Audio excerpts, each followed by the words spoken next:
ministrando sobre o tema Vivendo em Sabedoria. Amém? Vivendo em Sabedoria. 1 Coríntios, carta do apóstolo Paulo à igreja de Coríntios, e a carta aos Coríntios, no capítulo 1, no verso 18 ao 31. Amém?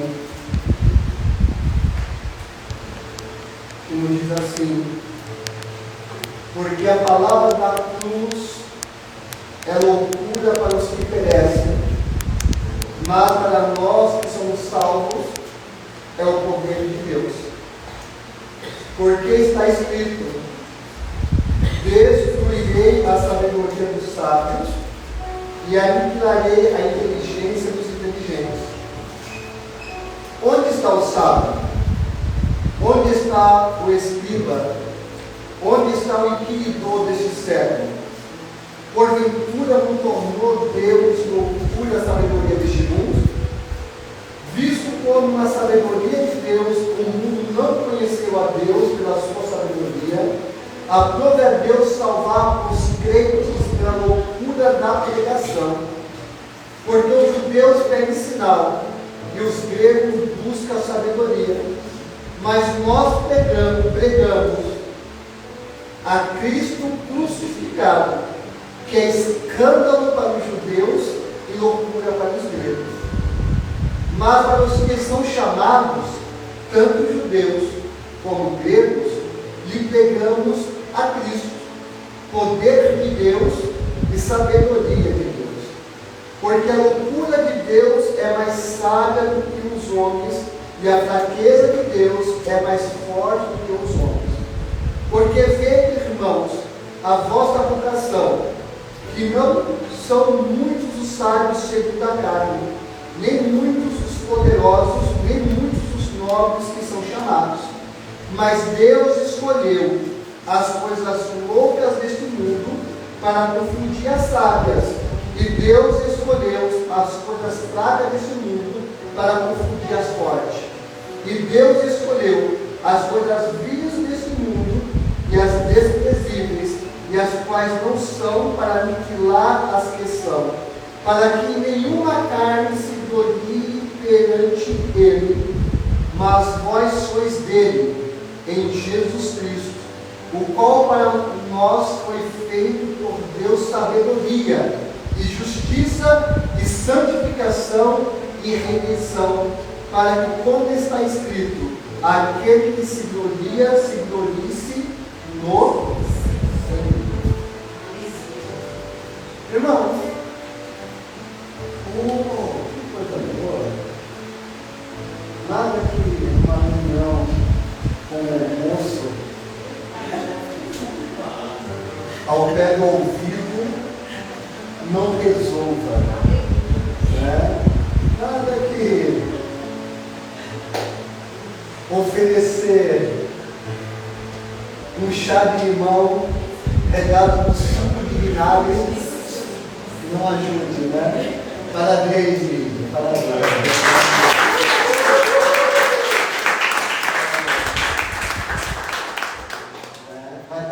Vai ficar bem melhor, não vai melhorar mais. Amém? Só com isso. Amém. Irmãos, a palavra sabedoria, né, ela tem a sua origem grega. E o seu nome grego é o nome da minha mãe, Sofia. Sofia significa sabedoria. Então, logo, para se entender, quando fala a palavra filosofia, filosofia significa amigo da sabedoria, né? Então, a sabedoria em grego significa Sofia, e significa excelência mental no sentido mais pleno. Portanto, sabedoria inclui não apenas o conhecimento, mas a habilidade habilidade e o julgamento para aplicar tal conhecimento às circunstâncias e situações da vida. Isso é o significado da sabedoria, né, no vocabulário, no dicionário humano. Que sabedoria não é ter só conhecimento. Sabedoria é você ter o conhecimento e saber aplicar esse conhecimento nas situações e circunstâncias da vida. Porque tem muitas pessoas que elas se julgam sábias, mas não são. Elas apenas têm conhecimento. Quer ver um exemplo? As pessoas que fazem um curso Casados para Sempre.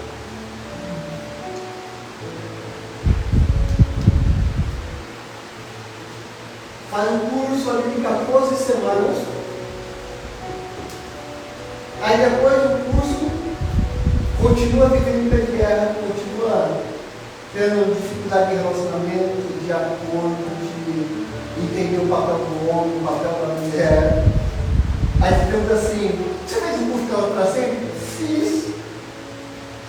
Então você só tem um conhecimento. Você não está sendo sábio. Você não está sendo sábio. Essa é a diferença. Porque sabedoria é saber aplicar o conhecimento nas situações da vida. Então, a sabedoria de Deus nos faz enxergar além de nossas circunstâncias atuais. Então, entenda uma coisa: a sabedoria humana diz que ser sábio é saber aplicar o conhecimento no momento das circunstâncias e adversidade da vida. Aquilo que você tem conhecimento, aplique. Isso é ser sábio. Né? Aí, tem pessoas que vêm para o culto de ensino, vêm para o culto de íamos aqui, vai para o discipulado, né? Vai para o acompanhamento, ouve a palavra de Deus, tem a Bíblia na mão, ouve a palavra, mas não aplica na sua vida, no seu dia a dia. Essa pessoa está sendo sábia? Não. Ela apenas tem o quê? Conhecimento. Então, nós precisamos viver em sabedoria. Precisamos viver com sabedoria. Coloque para mim 2 Coríntios 4,18. Livro de 2 Coríntios 4,18. Porque agora estamos assim, irmão. A gente pede lá e coloca na tela. Né? 2 Coríntios 4,18. Olha o que diz a palavra de Deus. Olha lá. Assim, fixamos os olhos não naquilo que se vê, mas no que não se vê, pois o que se vê é transitório, mas o que não se vê é eterno. Deus está falando: eu sou eterno, a minha sabedoria é eterna. Então nós temos que buscar a sabedoria não humana, mas a sabedoria de Deus.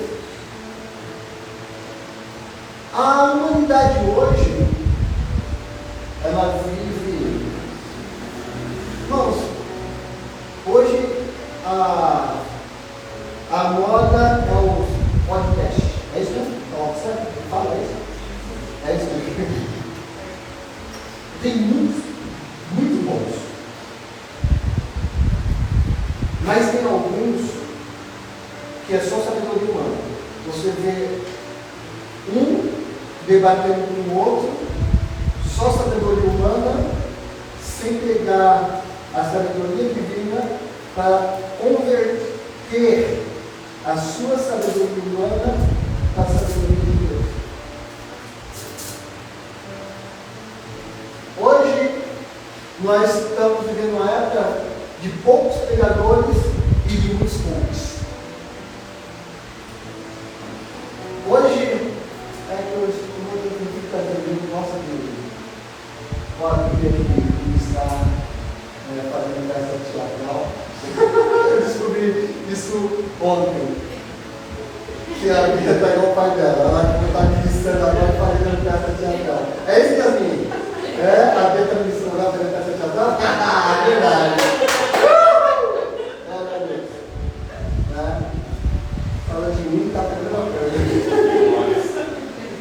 Hoje as pessoas não ministram vamos, está aquele muito alto. Sempre. É pouco. E muitos em vez de pegar a palavra, está pegando sabedoria humana. Olha, se você acordar às 3 horas da manhã, durante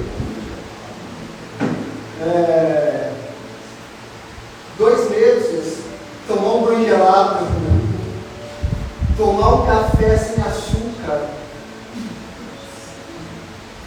e você olhar para o espelho e dizer para você mesmo: você é capaz, você consegue, você é vencedor, você vai conseguir, porque eu estou aqui. Olha só, eu tenho uma Ferrari, eu tenho um Porsche, eu tenho um jatinho, eu tenho um helicóptero. Eu consegui me disciplinando. Aí o camarada está na igreja, aí ele deixa de aplicar os princípios bíblicos e começa a acordar às 3 da manhã, tomar um banho gelado, tomar café sem açúcar, olhar para o espelho e falar tudo isso. Aí ele pega uma gripe, ataca a gastrite, aí ele começa a ver que só falar não resolve, aí ele entra numa frustração. Mas a Bíblia diz em Mateus 6,33: busque, pois, em primeiro lugar o reino dos céus e a sua justiça, e as demais coisas vos serão acrescentadas. Aí você começa a entender que a sabedoria humana, irmão, não resolve nada. O que resolve é a sabedoria de Deus. Porque se você começa a buscar as coisas do céu, a ter um relacionamento com Deus, a viver a sua vida, a obediência à palavra, aí você acorda cedo, toma seu banho morno ou toma seu banho quente, você toma seu café com açúcar ou sem açúcar, para quem preferir, ou toma o leite quente, pode, ou com Nescau, mas vai trabalhar, você trabalha o dia ali no seu trabalho, quando você recebe, você entende o princípio, você tira o dízimo, a primícia e devolve aquilo que é do Senhor. Aí você começa a perceber que Deus começa a fazer coisas extraordinárias na sua vida financeira, porque você está na igreja orando ao Senhor, você está servindo ao Senhor, você está fazendo o ID do Senhor, evangelizando, orando pelos enfermos, você está visitando o órfão, você está visitando aquele que está hospitalizado, você está entendendo o que é fazer em primeiro lugar o reino dos céus e a sua justiça. Aí você começa a perceber que Deus começa a acrescentar na sua vida aquilo que você precisa. Porque a Bíblia diz: até quando vocês não vão entender que obediência quero e não sacrifício? Ser sábio é pegar a tua vida e converter ela na palavra.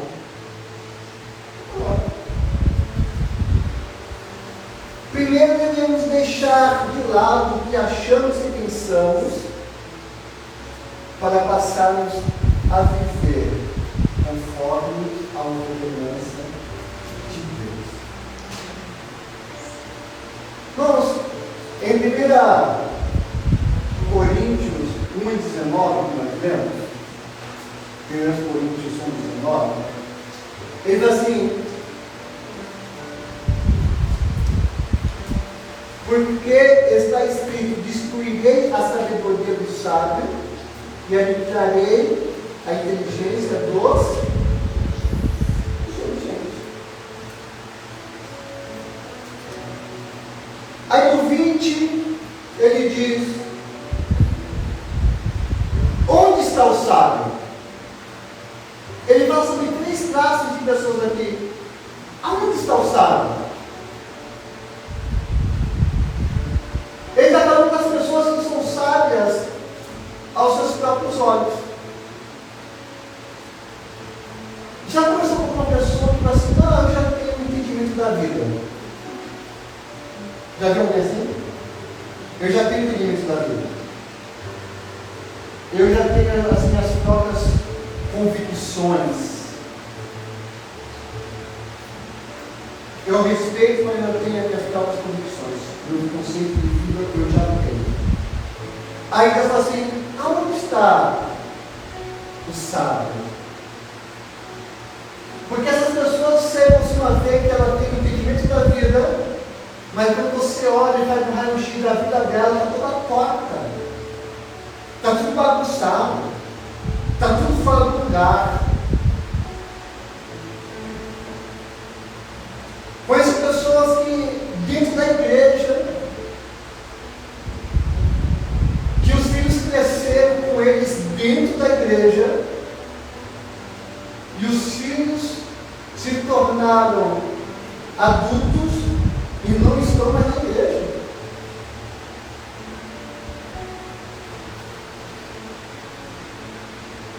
E os filhos, quando se tornaram adolescentes, já não viviam mais de acordo com os princípios da palavra.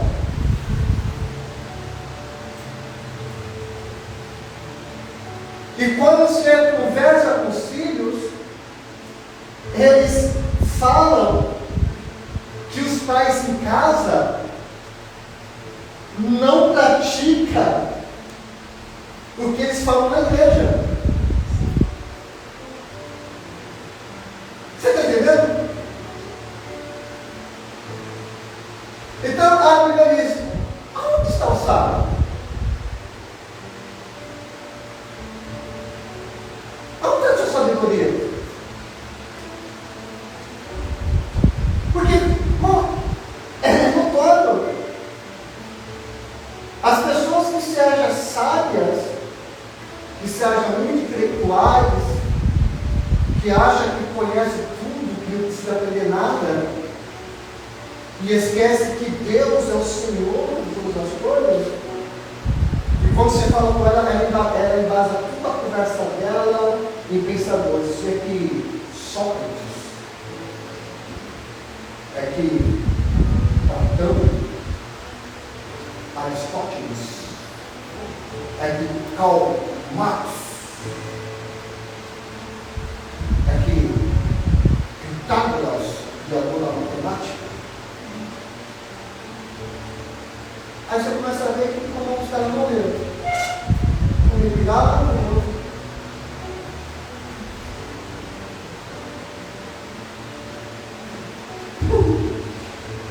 A história da vida,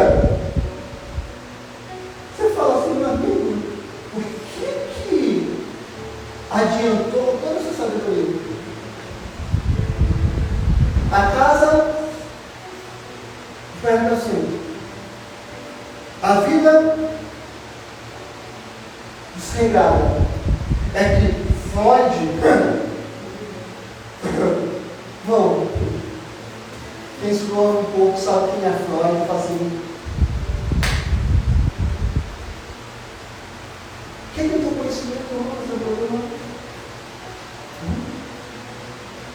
Aí a gente pergunta, pessoas dentro da igreja,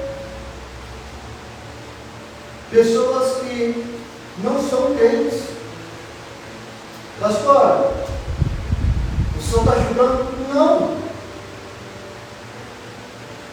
Eu estou fazendo uma constatação. Por que, pastor? Vou te explicar. Porque crente, ou melhor, cristão, significa seguidor de Cristo. Quando a pessoa é crente, ela é cristã, você consegue ver na vida dela a transformação e a aplicação da palavra de Deus. Isso é sabedoria.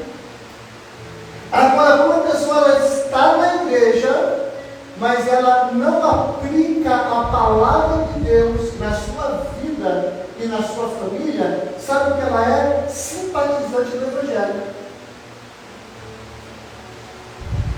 Simples assim. Eu posso olhar para o Daniel e dizer, Daniel, eu te amo. O Daniel vai ter certeza que eu amo se eu praticar. Sim ou não? Porque falar não resolve. Então o Daniel sabe se o que eu estou falando é verdade, no dia que ele vence. Ele vai falar assim, por mais que eu falo para todo mundo, né? Para quem eu amo vira assim, ó, não esqueça que eu te amo. Ainda que eu não venha falar, ele sabe que ele é amado. Porque a prática é verdadeira.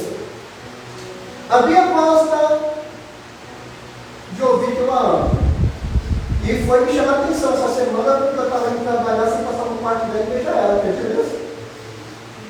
Se não tem que me beijar, mas eu não te acordar, vou abrir a porta do quarto, eu vou te acordar, eu não me importo. Não vá trabalhar sem me beijar, você sempre me beijou.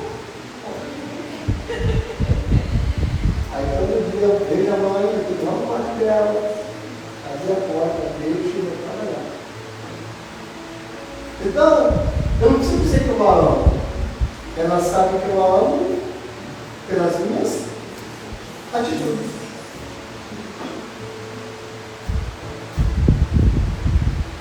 Vocês estão entendendo o que eu estou falando? Então, irmão, quem é que você já sabe? Eu não sou contra estudo, quero que todo mundo estude e faça faculdade. Eu quero aqui médicas, eu quero aqui psicólogas,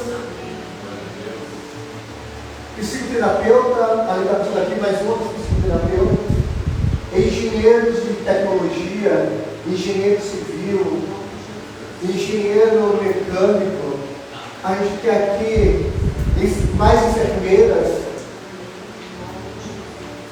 advogados, juízes, promotores. Eu quero estabelecer de uma igreja formada por pessoas cultas, pessoas entendidas, mas que você pegue a tua formação. Eu quero que você pegue todo esse intelectual que você teve humano e você converta ele na palavra de Deus e aplique o conhecimento humano, a tua experiência na área que você se formou para aplicar o Evangelho. Porque sabedoria é isso. Eu estava conversando com um médico que estava na empresa, ele falando que a questão da ciência, muitos médicos, eles não acreditam em Deus. Mas aqueles que acreditam em Deus, ele aplica a medicina com a fé. Porque quando ele está atendendo o paciente, ele vê que o quadro clínico é irreversível aos olhos da ciência, aí ele entra com fé, ele vai lá e coloca a mão, ele ora, ele repreende, e ministra a cura do céu sobre a vida daquela pessoa. Sabe? Porque quando uma psicoterapeuta, quando uma psicóloga, ela ela está fazendo um mapeamento daquela pessoa, e ela começa a perceber que não é uma coisa física, mas é algo espiritual. Se não é uma mulher de Deus, o homem de Deus, sabe o que ela faz? Ela começa a entrar com a palavra. E ela começa a ministrar Cristo na vida daquela pessoa. Você está entendendo? Eu estava conversando com o Cacá ontem sobre isso. Eu falei, Cacá, você e aí a Márcia são um homem e uma mulher de Deus. Na sua área, vocês, além de ter o conhecimento ali da sua formação, vocês têm algo que excede o que tem na terra, que é a graça e a unção de Deus, a autoridade dada por Deus. Então, quando você chega numa família desesperada, você faz primeiro atendimento, mas você consegue ministrar uma palavra de bênção, uma palavra de conforto, uma palavra de cura. Isso é sabedoria. Aí Deus fala aqui, aonde está o sábio, a sua sabedoria? Tem pessoas que você conversa com ela e fala assim, não, pastor, eu já fiz vários cursos. Eu já fiz curso de teologia, eu já fiz o Pais da Vida, eu já fiz Casados para Sempre, eu já fiz. Qual é o outro lá? Não, o nome não é tão doido, mas o que você fez lá? Veredas. Eu já fiz veredas, eu já fiz cura e libertação, eu já fiz. Oi? Mentoria de homens, eu já fiz mentoria de mulheres, já fiz a experiência do lar, eu já fiz teleiros, eu já fiz tudo. Aí você fala assim, meu irmão, o que você está fazendo tudo isso? Olha para a tua vida. Meu irmão, o que você está fazendo tudo isso? Olha para a tua casa. Olha para a tua família. Olha para os seus netos. O que você está fazendo com todo esse conhecimento? O que você está fazendo com toda essa bagagem? Escondeu debaixo da cama? Colocou em cima do guarda-roupa? Você tem conhecimento, mas você não está sendo sábio. Aí ele diz assim, aonde está o escriba? O escriba são os teólogos do tempo de Jesus. Os livros teólogos. Aí você assim, ei, aonde está a sua sabedoria? Vocês conhecem a letra, mas não conhecem a aplicação da palavra na prática. É assim que tem igreja, a gente escriba. Pessoas conhecedoras da palavra, mas que não aplicam ela na sua vida. Não oram, não vigiam, não se consagram, não evangelizam, não estão servindo o reino, não estendem as mãos para orar pelos necessitados. Tem conhecimento. Nós estamos falando ali o significado daquela palavra em grego e hebraico para dizer isso. Ele deu o significado meio errado, não está correto. Ele esqueceu de falar que a origem daquela palavra não é em grego, é em latim. Deixa eu falar uma coisa, queridos. Você levou a origem da palavra, mas a essência que está aqui na vida dele está fazendo efeito. Que vai acontecer que conhece a origem da palavra na nossa cultura, na nossa vida. Quem é mais sábio? Quem não conhece aplica ou quem conhece não aplica?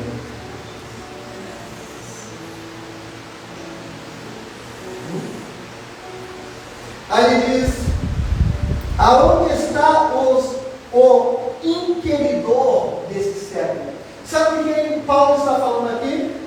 Ele está falando dos gregos, porque naquela época a Grécia era o berço da inteligência, da sabedoria. Tanto que Sócrates, Platão, Aristóteles eram gregos. É por isso que quando Paulo chega em Atenas, capital da Grécia, ele passa. Olha que sabedoria, irmão. Ele passa e ele vê vários altares. Um altar a Apolo, um altar a Zeus, um altar a Mercúrio, um altar a Thor. Aí estava lá um altar ao Deus desconhecido. Aí Paulo começa a pregar a palavra. Paulo começa a pregar a Cristo. E os gregos, eles vão dizer: quem é esse Deus que você está pregando? Porque a gente não conhece esse Deus. Nós conhecemos Zeus, nós conhecemos Apolo, nós conhecemos Mercúrio, mas quem é esse Deus? Paulo fala assim: é o Deus que você já serve e nem conhece. Por quê? Porque eu passei por lá e vim contar ao Deus desconhecido. É esse Deus que eu estou falando para você. Você está entendendo? Você precisa ter a sabedoria divina para você saber entrar, saber sair e alcançar os corações que estão famintos de sabedoria, que excede todo entendimento. Então, os gregos que faziam interpretações místicas e metafísicas, esse camarada ficava analisando as estrelas, eles viajavam.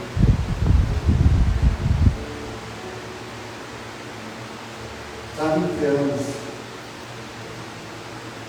mas a vida não resolveu. Aí Paulo começa a discorrer, mas visto como, no versículo 21, na sabedoria de Deus o mundo não conheceu a Deus pela sua sabedoria.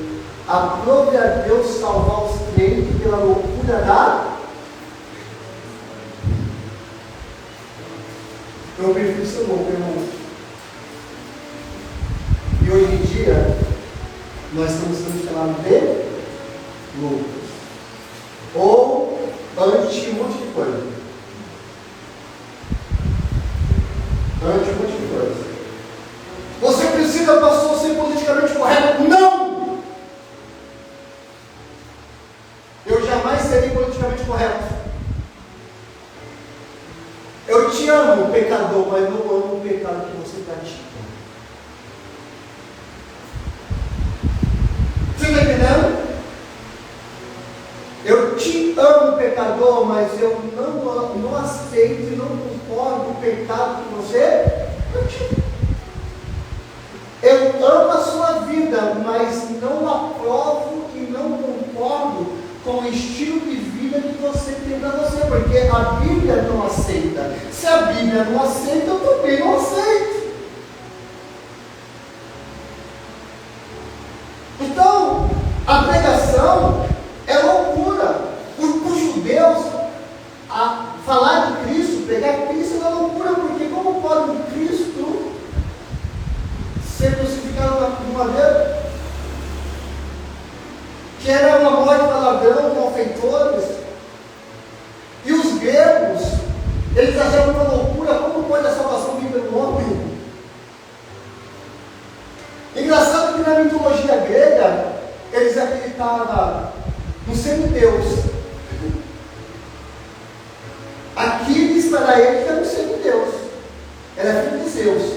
Zeus, na mitologia grega, o Deus, ele podia vir na terra, se passar por um homem, ter relação com uma mulher e ter um filho, e esse filho seria semideus.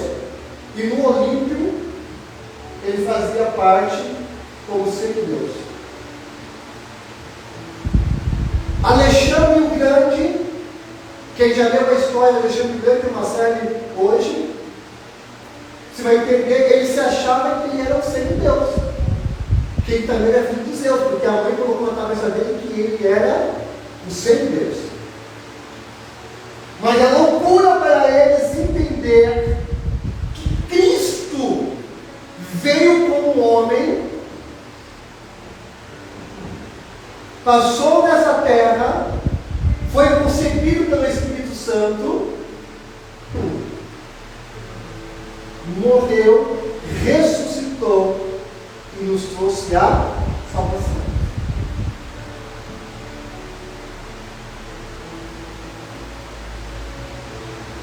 Aí diz assim, mas para os que são chamados no 24, tanto judeu como gregos, lhe pregamos a Cristo. Poder de Deus e sabedoria de Deus. Sabe o que nós temos que pregar, irmão? Cristo. Sabe quem tem que ser o centro da nossa mensagem? Cristo. Sabe quem tem que ser o centro da minha adoração? Cristo. Vamos parar de cantar hino que exalta o homem. O homem não é para ser exaltado, o homem é para se render a Cristo. Cristo é para ser exaltado. Cristo pode, se eu posso alguma coisa, é em Cristo.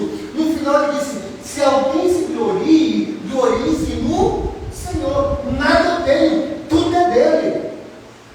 Nada eu possuo, ele que me concedeu. E aquilo que eu tenho é para a honra e glória do nome do Senhor. Então Cristo tem que ser o centro da minha vida e da tua vida. Cristo tem que ser, irmão, o pilar da tua casa, a pedra angular, a pedra de esquina. Cristo tem que ser o centro da tua família, da tua vida. Você precisa viver a tua vida tendo a palavra como teu norteador.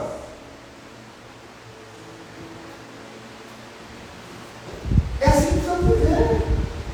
Porque senão, nós não somos crente ou cristão. Nós somos simpatizantes do Evangelho.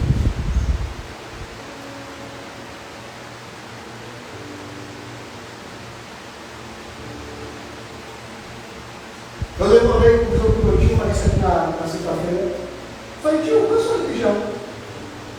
Ele católico. Eu tenho certeza, tio? Eu sou católico. Católico apostólico romano. Falei, tio, vai mostrar o senhor? Você me responde? Sim. O senhor vai na missa? Não.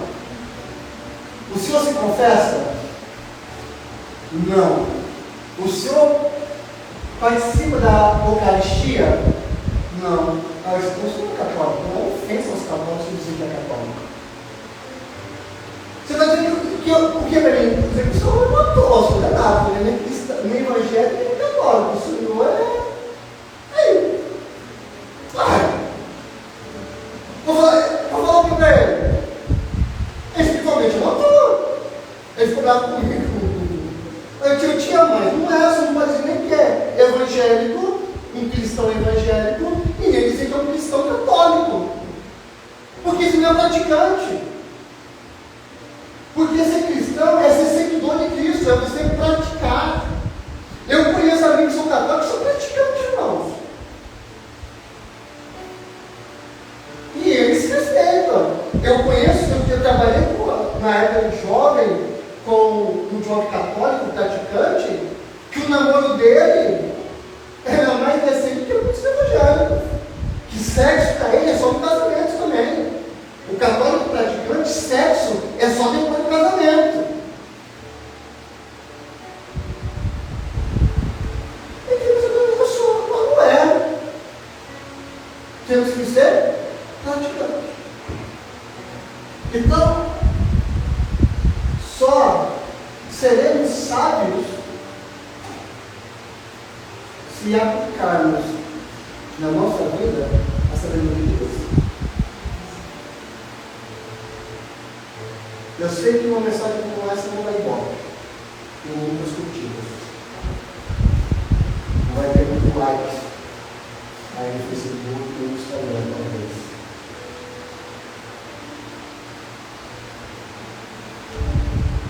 26 diz assim, ó, porque vede, irmãos, a vossa vocação, que não são muitos os sábios segundo a carne, nem muitos poderosos, nem muitos os nobres que são chamados.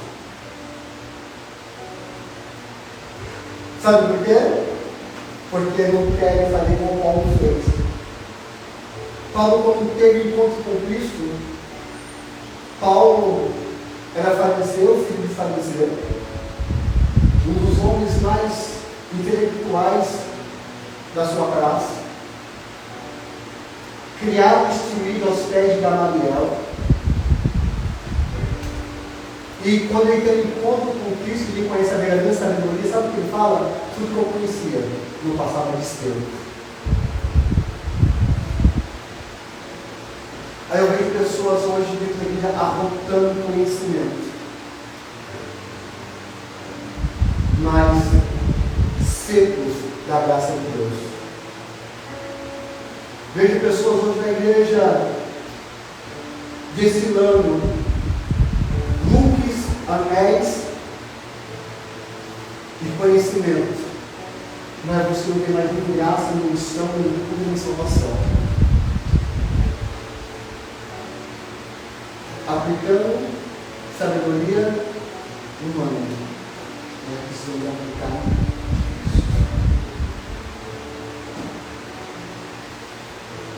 Sabe qual é a essência do Evangelho? É quando Pedro, Tiago e João saíram da Porta Formosa, ele vê alguém pedindo esmola, ele olha e diz assim: não tem prata, e não tem ouro. Mas o que eu tenho, isso eu te dou. Em nome de Jesus, o Nazareno, levanta e anda.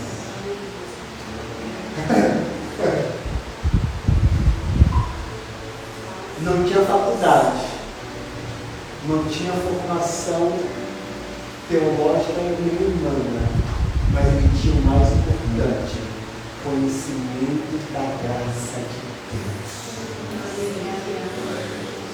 Conhecimento da graça de Deus.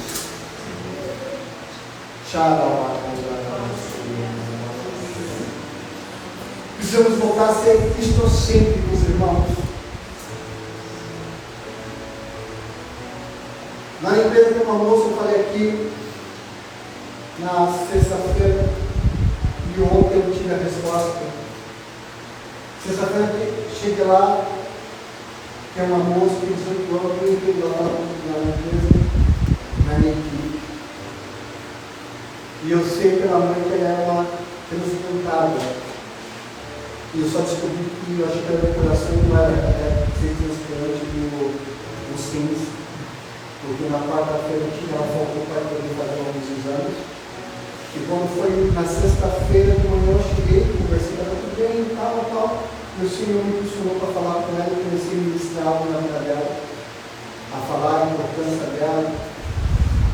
E aí ela começou a chorar, chorou, eu falei: não duvide do quanto que você é especial, do quanto Deus sonhou com você. E foi ministrando ali.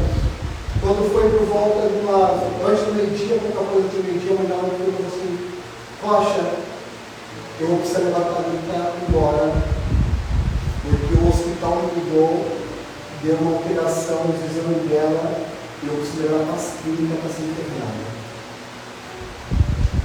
E ela começou a chorar assim, porque eu não posso levar para ela ficar sozinha, eu não posso ficar com ela. E aí ela foi dar notícia para a moça, e ela ficou comigo chorando, ela saiu, eu falei: cadê meu filho? Falei: mãe, vem junto com ela, vamos na minha sala. Porque na minha sala eu chamei o rapaz da missão, filho do pastor. Falei: me acompanhe nessa oração. Eu comecei a olhar para ela e falei assim: Senhor, ela é tua, o Senhor fez perfeita, e nós não aceitamos outra coisa que não seja a tua vontade. Em teu nome eu repreendo todo o distúrbio na vida dela, toda a anomalia, eu repreendo em nome de Jesus. E vai ser que vai em paz. Você vai lá, mas vai dar tudo certo. Só minha vida, não me informado. Aí ontem ela mandou mensagem para mim assim: Rocha, fiz os exames aqui e não mudei nada. Já estou voltando para casa. Só quero dizer, meu irmão, que no passado eu tinha receio de ministrar sobre as pessoas sobre o povo. Mas eu entendi na palavra que o meu papel é ministrar com o Senhor. O meu papel é ministrar. Quem cura é o Senhor. Na tua família, na tua casa, o teu papel é ministrar. Quem cura é o Senhor. Então você precisa, meu irmão, se encher de ousadia e colocar em prática e ser sábio a palavra de Deus. A Bíblia vai que Deus escolheu as coisas loucas desse mundo para confundir as sábias. Ele pegou as coisas visíveis desse mundo para confundir as que são. Deus escolheu eu e você para dar um nó na cabeça dos inteligentes desse mundo. Aí fala: como pode? Aplicamos aqui todos os medicamentos, colocamos todos os aparelhos, aí chega uma pessoa que não sabe nem falar o português correto. Mas aí colocou a mão sobre a pessoa e falou: em nome de Jesus, enfermidade, eu te repreendo e digo a você, moça ou moço, receba a cura em nome de Jesus. Aí o médico fala: o que aconteceu aqui? Já tínhamos desenganado. Queridos, é que Deus veio para confundir as coisas. Deus vai dar em você e coloca perante essas famílias. Sabe para quê? Para você colocar em prática o teu conhecimento. Para você começar a acessar.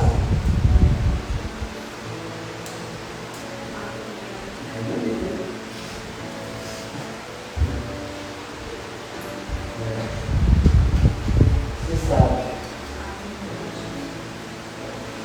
A Bíblia fala que ser sábio é bem na alma. A Bíblia fala que quem ganha a alma, sábio é.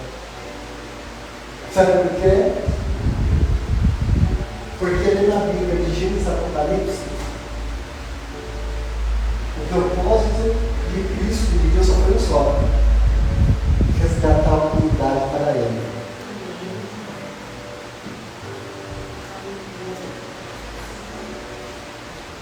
Não, tem uma coisa,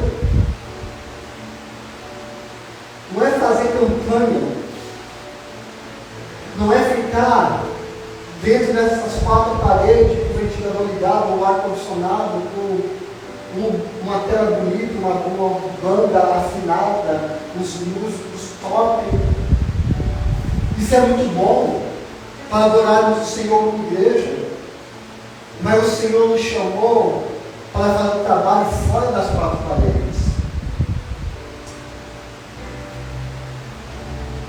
O propósito do Senhor na minha e na tua vida é alcançar aqueles que estão perdidos.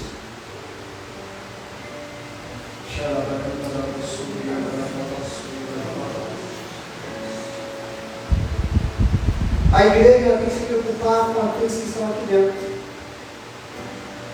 mas tem que se preocupar um pouco mais com aqueles que estão saindo. Por que estão saindo? Buscar os feridos, buscar os decepcionados, buscar os machucados. A igreja precisa aprender a pedir perdão. A igreja precisa aprender a pedir perdão. Quem é a igreja? Eu, você. Precisamos aprender. Eu, como pastor, eu faço isso, irmão. Quem me conhece sabe o que eu faço. Me perdoe. Eu só falo. Me perdoa. essa humildade de pedir perdão, de buscar as pessoas. É necessário a luta dele. Vamos continuar.